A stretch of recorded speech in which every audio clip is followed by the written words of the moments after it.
The Area 51 connection.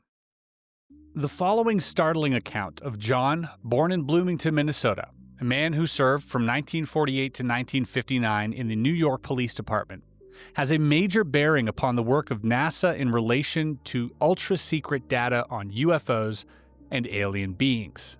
His account also offers intriguing data suggesting a connection between NASA and secret UFO-dominated projects undertaken at the infamous Area 51 installation in Nevada, and probably adjacently to S4 as well, is my guess. The author, Nick, then gets into how he met this quote-unquote whistleblower and what his word actually means here. I first encountered John in the latter part of 2005, after he read my book, Body Snatchers in the Desert. The book was a study of the notorious UFO crash at Roswell, New Mexico in the summer of 1947. Body Snatchers, however, took a distinctly different approach to its subject matter and was focused upon allegations that the Roswell crash had far less to do with aliens and much more to do with secret high-altitude balloon experiments using Japanese prisoners of war and physically handicapped people. Quick side note, Annie Jacobson also has work on this particular theory.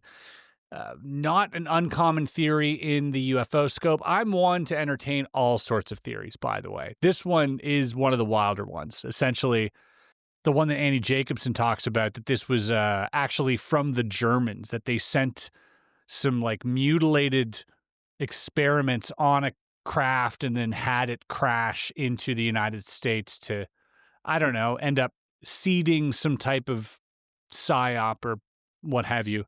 Frankly, I think aliens is probably more probable for some reason, but what do I know? When John contacted me, he explained that during the course of his work with the U.S. intelligence community in the early 1970s, he came across data that seemed to dovetail with some of the material contained in my book. Concerned by the possibility that if he spoke on the record, he might very well lose his pension from his former employer, Wackenhut. John agreed to a somewhat off-the-record interview, which was conducted in 2006 and reveals the many twists and turns of his story. So who or what is Wackenhut? Let me fill you in real quickly. Wackenhut is a private security company that's been contracted out by various factions of the government, but mainly highly sensitive compartments of the government. So in UFO lore, it's frequently mentioned as providing security at secret bases like Area 51 and being involved with underground facilities or UAP research through alleged ties with defense contractors such as SAIC, Science Applications International. If you want to know more about that, check out UAP Gerb and his channel. He's got a lot of information on the legacy stuff over there. So this guy apparently works for Wackenhut. All right. Interesting. John stated that from the latter part of 1957 until the early months of 1958, he and a number of police colleagues were tangentially involved in an FBI undercover operation to try and locate and arrest a Soviet spy ring that was believed to be targeting and infiltrating a U.S. defense-related company in the city. It was suspected that someone within the company had been compromised by the Soviets, although this was never ultimately proven. The police were involved because the compromised individual had also suspected links, which again were never ultimately proven, with a money laundering mob-based operation. John explained that arrests of several Soviet citizens were made in connection with this particular operation, along with at least 2 American citizens, partly as a result of his involvement in this operation, and also because he was possessed of a very ambitious character. After leaving the New York police, John was involved in additional work with the FBI and began in late 1959 and continued, albeit sporadically, until October 1970. John declined to describe fully the nature of his work with the FBI, but stated that it centered upon Soviet attempts to obtain classified files of an intelligence, military, and defense nature from within the borders of the United States. So, your typical anti-spy guy, John, apparently.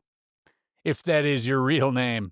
But in July of 1970, John was approached by several of his old colleagues and was duly offered a very lucrative position within Wackenhut, a company that came into being in 1954 to this day, albeit now under the control of Danish organization group For Folk, which obtained Wackenhut in 2002. Indeed, as far back as 1964, Wackenhut was providing welcome security at NASA's Florida-based Kennedy Space Center. John began working with Wackenhut in December 1970, and in February 1971 was asked if he would be interested in doing contract work for a certain highly secret arm of the U.S. intelligence community operating out of Nevada. Bum, bum, bum. John was advised that the salary would be very good indeed, that the contract would be for 1 year only, that the work would ensure for him very significant contracts within the intelligence community, and that it would position him very well for future career prospects. After speaking with his bosses at Wackenhut to secure their opinions and thoughts on the matter, who all strongly urged him to accept the job, John did precisely that. And as would most people in his position, I assume when you're left with a dangling carrot in front of you, often you'll begin to chase said carrot. John said that, on accepting the new position, he was very soon subjected to a stringent background check and was interviewed on 6 occasions, twice by NASA security personnel, twice by the representatives of an unnamed agency, once by someone who identified himself as working for the National Security Agency, or the NSA, and once by former senior colleague at the FBI.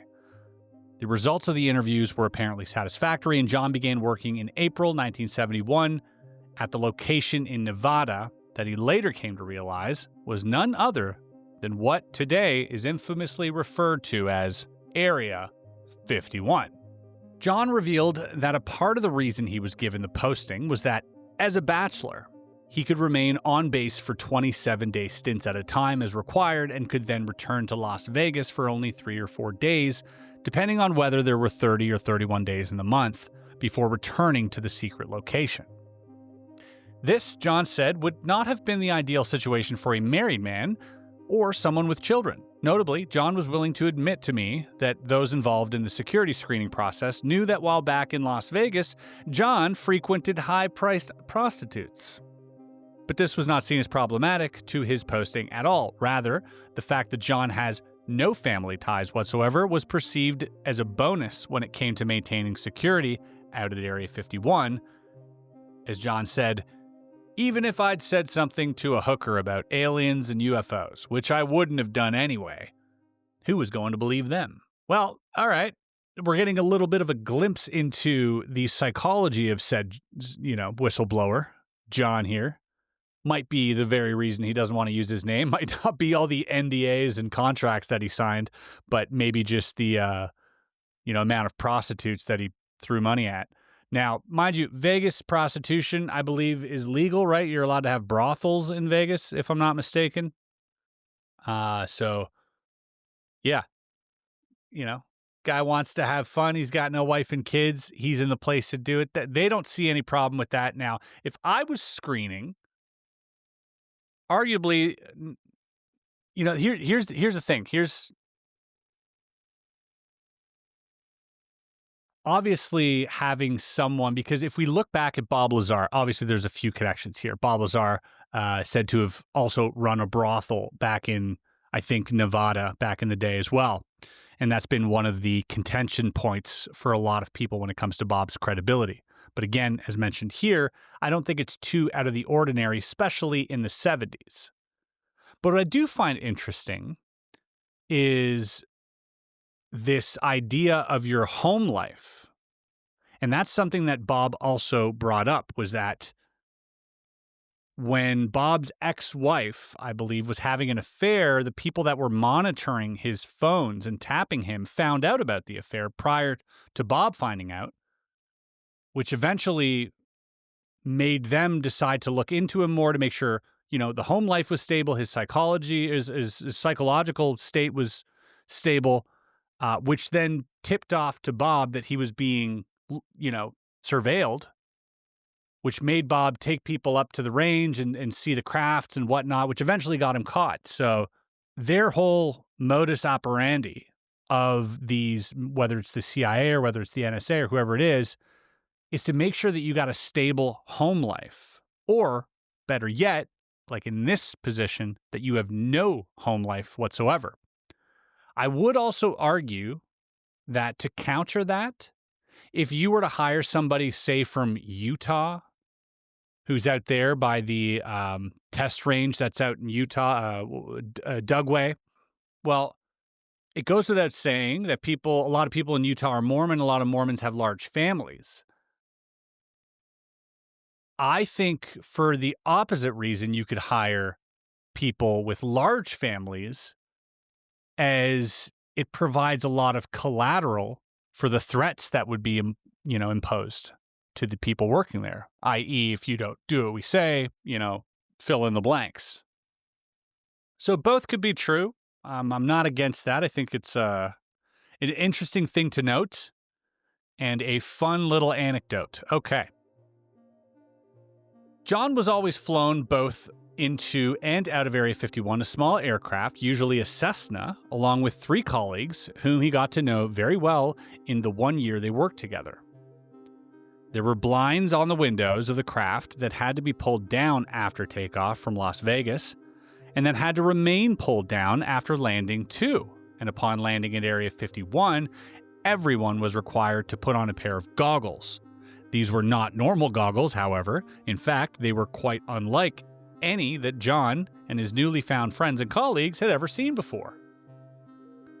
The goggles had no split lenses, not unlike bifocal glasses, and the top section was so thick that it prevented any effective vision.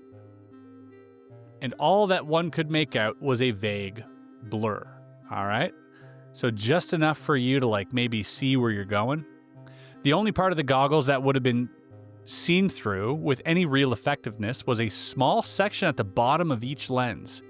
As an inevitable result, the wearer was forced to look only in the direction of the ground and their shoes to see where they were going. This was without a doubt done deliberately. John stated to ensure that the person wearing the goggles was unable to make out the particular details of anything that he might inadvertently view on the base, and which he did not have official clearance to see. The group was always guided to a bus, again with blacked out windows, and was then driven for a few minutes to yet another location. When getting off the bus, they were still required to keep the goggles on and were directed to their place of work. Fascinating. Fascinating. I have never heard of these goggles before, but yeah, why wouldn't they have something like that? Some type of blinders for humans? Because you hear a lot of stories of whether it's Bob Lazar, whether it's some other whistleblowers that came out during Stephen Greer's disclosure project, who even said that they were, at gunpoint told to look at the shoes of the person in front of them as they were walking. Goggles makes it way easier. You'd think that this would be just common practice for anyone walking around these places. Very cool piece of lore that I didn't know about. The location in question was a small concrete building, approximately 60 feet square. Security at the door was stringent, John added. Upon entering the building, which was simply a bare concrete room, he was finally allowed to take off his goggles. He viewed 2 things only: the entrance to an elevator and a concrete staircase that only descended. Sometimes, John said, they would enter the elevator and sometimes they would use the staircase to descend the 2 floors to their place of work. He had no idea at all what work was carried out on the first floor below the surface. On arriving at the second floor, there was a second rigorous security screening procedure. A procedure that would follow every time he returned to the base after his 3 to 4 days back in Las Vegas. He recalled that after passing through the second security screening, he entered via a large pair of thick metal doors, a long corridor that was around 180 feet in length, and that had 6 doors leading off it, 3 on the left, 3 on the right. His office was the second on the right and it had a simple lock, identical to a standard lock on the front door of a typical house. Now, my mind immediately goes to, is this S4? Is this one of those little shacks near, you'd imagine that out there, most of that stuff's underground anyway. So whether it's S4 or S2 or what have you, pretty interesting that we might be getting a sneak peek into some of the ongoings.